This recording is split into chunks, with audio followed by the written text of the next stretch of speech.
নবী সাল্লাল্লাহু আলাইহি ওয়াসাল্লাম তার হাতকে এইভাবে উঠাইলেন আর বললেন আল্লাহুম্মার রাফিকাল আলা, আল্লাহুম্মার রাফিকাল আলা, আল্লাহুম্মার রাফিকাল আলা। ইয়া আল্লাহ, আপনি আমার সর্বোত্তম বন্ধু, আপনি আমার সর্বোত্তম বন্ধু, আপনি আমার সর্বোত্তম বন্ধু, আমি আপনার কাছে যেতে চাই। আল্লাহর নবীর জান বের হয়ে চলে। হযরত আম্মাজান আয়েশা রাদিয়াল্লাহু তাআলা আনহা অবাক হয়ে গেলেন।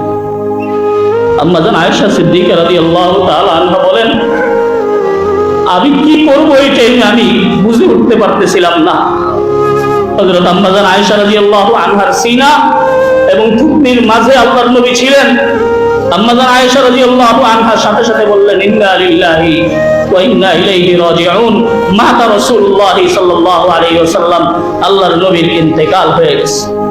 এই কথা শোনা মাত্র আম্মাজানরা সবাই পাগলের মতো বেহুশ হয়ে গেলেন।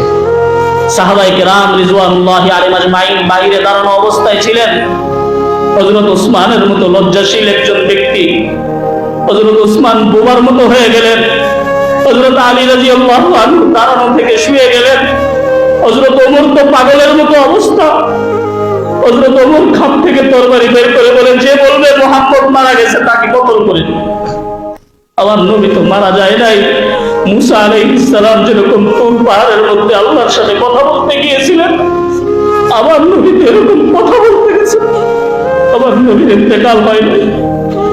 আল্লাহ তো বড় পাগল আবু বকরকে দূরে সরায় রাখছেন, কারণ জানেন আবু বকর অত্যন্ত নরম দিলের অধিকারী একজন ব্যক্তি।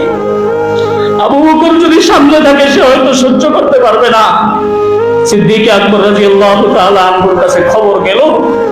হযরত সিদ্দিক আকবর রাদিয়াল্লাহু তাআলা আনহু দ্রুত দৌড়ে চলে আসলেন। চেহারার মধ্যে পেরেশানির ছাপ, কিন্তু হযরত সিদ্দিক আকবর রাদিয়াল্লাহু আনহু এখন বেহুশ হলে চলবে না। উম্মতের দায়িত্ব তো তাকে গ্রহণ করতে হবে। দায়িত্বশীল ব্যক্তিও যদি এরকম বেহুশের মতো আচরণ করে তাহলে তো হয় না। ধৈর্যের পাহাড় হয়ে একেবারে অটল হয়ে হযরত সিদ্দিক আকবর রাদিয়াল্লাহু আনহু আল্লাহর নবীর দরজার সামনে গেলেন। যাওয়ার পরে নবী সাল্লাল্লাহু আলাইহি ওয়াসাল্লামকে দেখলেন ইয়ামানি চাদরের মধ্যে নবী সাল্লাল্লাহু আলাইহি ওয়াসাল্লাম শুয়ে আছেন। হযরত সিদ্দিক আকবর রাদিয়াল্লাহু আনহু চেহারা থেকে চাদরটাকে সরালেন। সরানোর পরে বললেন, ইয়া রাসূলুল্লাহ, হিজরতের সময় তো আমাকে ছাড়া আপনি সবর করেন নাই।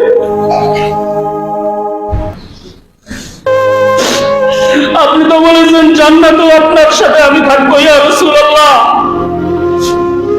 দাওয়াত দেওয়ার সময় তো সারাটা জিন্দেগি আমাকে সাথে নিয়ে চলছেন, কি হলো আজকে ইয়া রাসূলুল্লাহ আপনি আমাকে রেখে চলে গেলেন? তিনটা শব্দ বললেন, ইয়া নবী, ইয়া সফিয়া। আল্লাহর নবী সাল্লাল্লাহু আলাইহি ওয়াসাল্লামকে বললেন, কপাল মুবারকের মধ্যে চুম্বন করলেন। হযরত সিদ্দিক আকবর রাদিয়াল্লাহু তাআলা আনহু বের হয়ে আসলেন। নবী সাল্লাল্লাহু আলাইহি ওয়াসাল্লামের কলিজার টুকরা হযরত ফাতেমা রাদিয়াল্লাহু তাআলা আনহা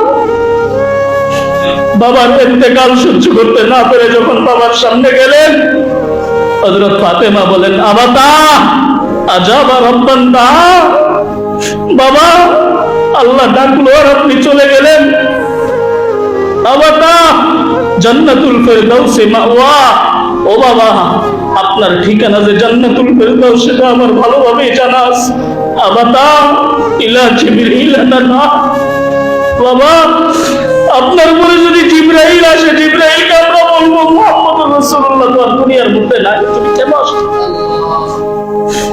হযরত ফাতেমাতুজ জোহরা রাদিয়াল্লাহু তাআলা আনহা এই কথাগুলো বলার পরে হযরত আবু বকর সিদ্দিক রাদিয়াল্লাহু আনহু পাহাড় পরিমাণ ধৈর্য নিজের দিলের উপরে নিয়ে বের হয়ে আসার পরে সমস্ত সাহাবায়ে কেরামকে জমা করলেন। দেখতেছেন কেউ কাঁদতেছে, কেউ শুয়ে আছে, কেউ নির্ভীক হয়ে আছে, কেউ বোবার মতন হয়ে আছে। হযরত ওমর চিল্লাচিল্লি করতেছিলেন আর বারবার তরবারি দেখাইতেছিলেন আর বলতেছিলেন, যে বলবে মুহাম্মদ মারা গেছে তাকে কতল করে দিব। হযরত সিদ্দিক আকবর রাদিয়াল্লাহু আনহু হযরত ওমরের হাত ধরলেন, ধরার পরে বললেন, শোনো, ওয়ামা মুহাম্মাদুন ইল্লা রাসূল قد خلت من قبله الرسل أفإن مات أو قتل انقلبتم على أعقابكم। মুহাম্মদুর রাসূলুল্লাহ তো আল্লাহর রাসূল, তার ইন্তেকাল হলে কি তোমরা আবার আগের মতো হয়ে যাবা?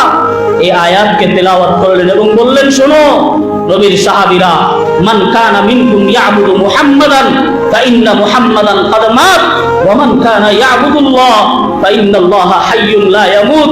শুনে রাখো, তোমাদের কেউ যদি মুহাম্মদের ইবাদত করে থাকে, সে যেন শুনে মুহাম্মদুর রাসূলুল্লাহ দুনিয়ার মধ্যে বেঁচে নাই।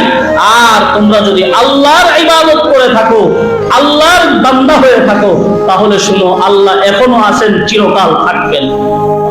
এই কথা বলে আয়াতটা তেলাওয়াত করলেন। তখন সাহাবায়ে কেরাম বললেন, আমাদের কাছে মনে হলো এই আয়াতটা নতুন করে আল্লাহ পাক রব্বুল আলামিন দুনিয়াতে পাঠাইলেন। মুহতারাম হাজিরিন, এই হলো রাসূলুল্লাহ সাল্লাল্লাহু আলাইহি সাল্লামের জীবনের সর্বশেষ মুহূর্তগুলো।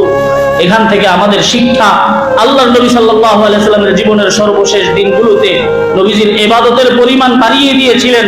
আমাদেরও দাড়ি সাদা হচ্ছে, মনে করতে হবে মরণের কাছে আমরা যাচ্ছি। ইবাদতের পরিমাণ বাড়ানো দরকার, আল্লাহর গোলামির পরিমাণ বাড়ানো দরকার।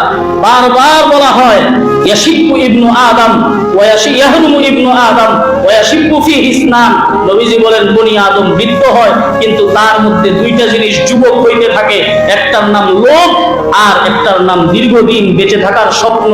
বৃদ্ধ বাবা যারা আছেন তাদেরকে বলি, নবী সাল্লাল্লাহু আলাইহি সাল্লামের ইন্তেকালের আগ মুহূর্তে নবীজির ইবাদতের পরিমাণ বেড়ে গিয়েছিল, আপনার ইবাদতের পরিমাণও বাড়ায়া দেন।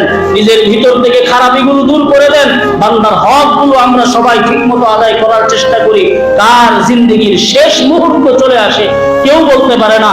নবী সাল্লাল্লাহু আলাইহি সাল্লাম একেবারে সর্বশেষ কথা যেটা, as-সালাত ওয়া মা মালাকাত আইমানুকুম, নামাজের ব্যাপারে সতর্ক থাকবা এবং তোমাদের অধীনস্থ তথা বান্দার হকের ব্যাপারে সতর্ক থাকবা। এই জিনিসগুলো আল্লাহ আমাদেরকে গ্রহণ করার তৌফিক দান করুন। আল্লাহর নবীর দ্বীন সঠিকভাবে মানার তৌফিক দান করুন। সব রকম বিদআত এবং শিরক, খুরাফাত, বানোয়াট জিনিস থেকে আল্লাহ আমাদের সকলকে হেফাজত করুন। আমিন। ওয়া আখিরু দাওয়ানা আলহামদুলিল্লাহি রাব্বিল আলামিন।